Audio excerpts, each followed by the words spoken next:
Hi guys, welcome back to the channel. And before we get into today's video, let me quickly remind you to subscribe to the channel. Share my videos if you like them because it helps more businesses become better at building a brand. So in today's video about branding, what we are going to talk about is brand archetypes. Before we get into brand archetypes, let's understand the meaning of the word archetypes. Archetype means something that we have collectively inherited from our ancestors and something that is naturally engineered in our collective consciousness. That's why we don't really need to learn these archetypes from anywhere. They are inbuilt within our brains. To understand brand archetypes better, let's go to the source from where these archetypes were driven. Archetypes were first founded by Carl Jung. He found them while he was studying different behavioral traits in humans. There are 12 different types of archetypes which are observed in humans, and the same are applied to brands. Choosing the right brand archetype for your business and understanding the archetype in depth will definitely put you ahead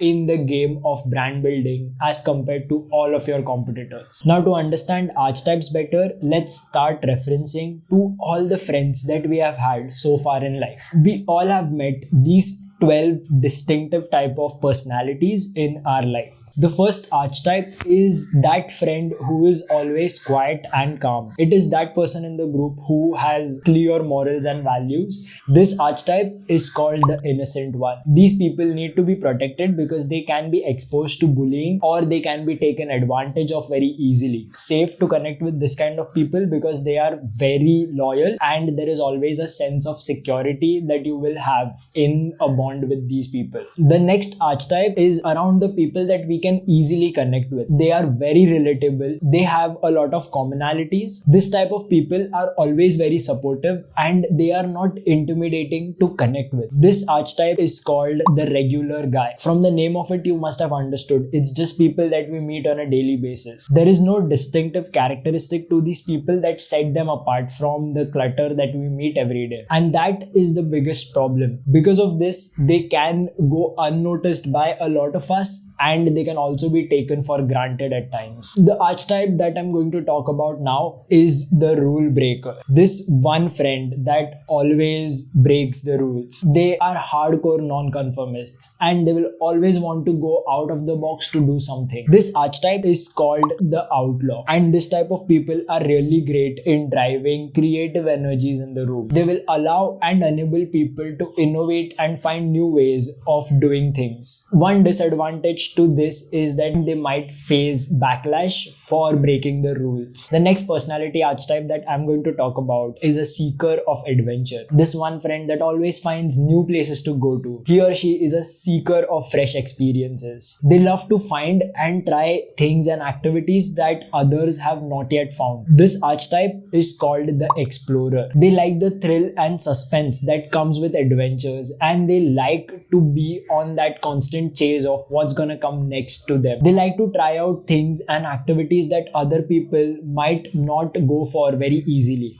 They are big risk takers and they are very authentic in their approach towards life. The one disadvantage to this archetype is that sometimes these people might not fit in perfectly in a group of people. The next one is that one person you know who always comes up with the most innovative idea. This person always finds the most innovative and the most effective way of doing things. This archetype is called the creator. These people are usually drawn towards bringing new ideas to life. These people are highly driven by their vision and they will go to all levels of experimentation to achieve what they've set their eyes on. You will always find them getting inspired from the day-to-day activities that a normal person might ignore. The next archetype is about the friends or people who like to dominate our decisions in life. These are the people who would give you an advice and then they would want you to follow it by the clock. This archetype is called the ruler. These people like to be listened to, they like to be followed, and they like to be seen as the point of authority in the group. A common problem with this archetype is they can come off as controlling and people don't really like that a lot. When it's all about making the impossible possible, the next archetype comes into picture. When When everyone says that something can't be done, that's what gets them going.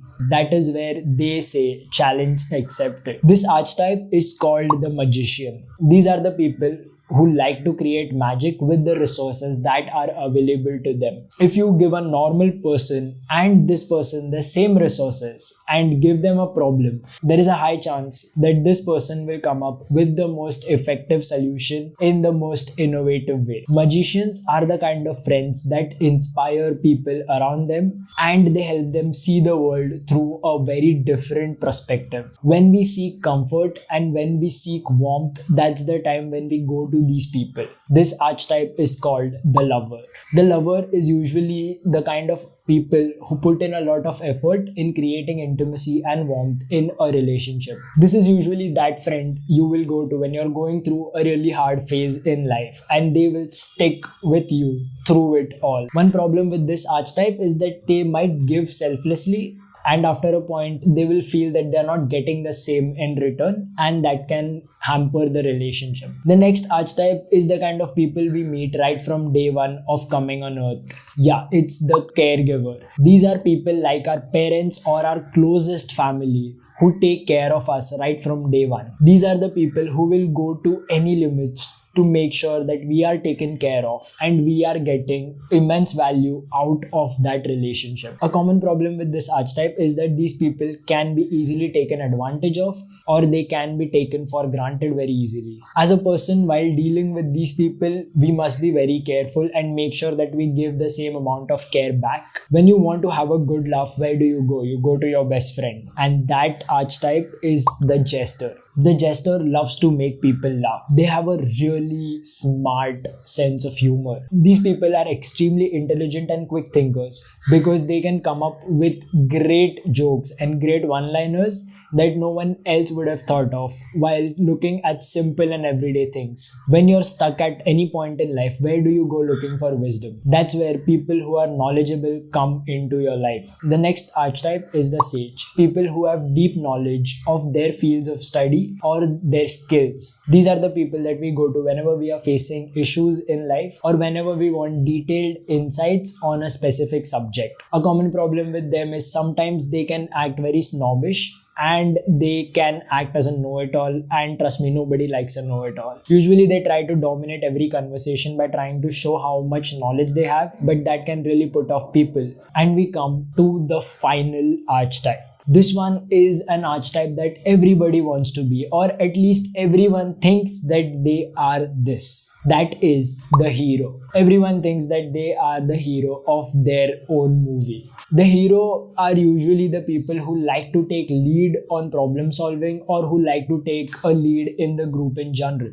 You want to make a plan. Everyone is thinking we can go here, we can go here, we can go here, but there is that one person who comes with a clear plan of action. And that's the hero. Heroes usually like to step up on important occasions and solve the problem for a larger sum of people rather than solving it for just themselves. The biggest problem that this archetype faces is that they are often perceived as arrogant, which is not really the case, but still. Now let's bring these human personalities in the world of branding, and let's take examples of which brands that exist today fall under which archetypes and how. The first archetype is the innocent one. If we have to take a brand example of it, Dove is a really great example. If you observe Dove's campaign, they're all about honesty and loyalty. They're all about the purity of the product. That's what the innocent one stands for. The next archetype is the regular guy. A great example of a regular guy is IKEA. In fact, their tagline also says to create a better every day. That's what a regular guy will do for you.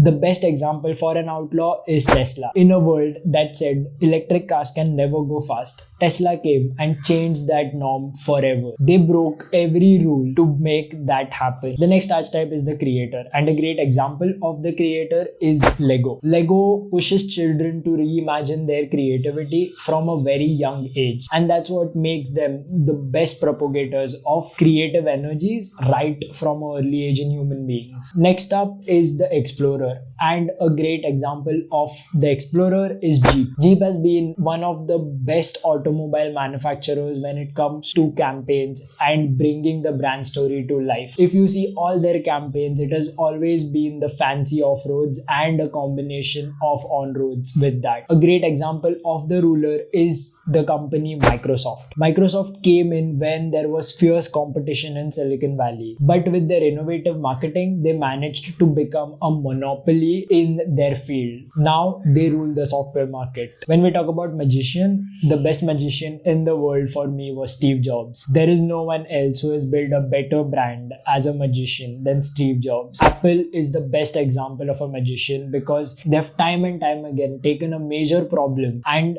have solved it with great design and innovation. A great example of the lover archetype is Victoria's Secret. If you walk up to any woman and ask them which is the brand that they aspire to have more of in their closet, it's going to be Victoria's Secret. That's the kind of love they have nurtured between them and their audiences. The best example of the caregiver archetype is Johnson & Johnson. Johnson & Johnson has been one of the biggest FMCG brands when it comes to baby products, and the brand has managed to stay at the top for over 2 decades now. The whole point of this is that they have communicated their values of care and they have built trust by giving great products in the market. These guys have built so much trust with the parents that there are barely any other brands that people think of when it comes to baby care. When we talk about the jester, a great example of the jester is Ben & Jerry's. If you observe Ben & Jerry's campaigns, they have always been really witty about their marketing. They have always used humor to give out great value and to communicate their brand messages. The last and the final archetype is the hero, and there is no other brand in the world who has personified this archetype better than Nike. Nike is one of the best brands that celebrates heroes. If you observe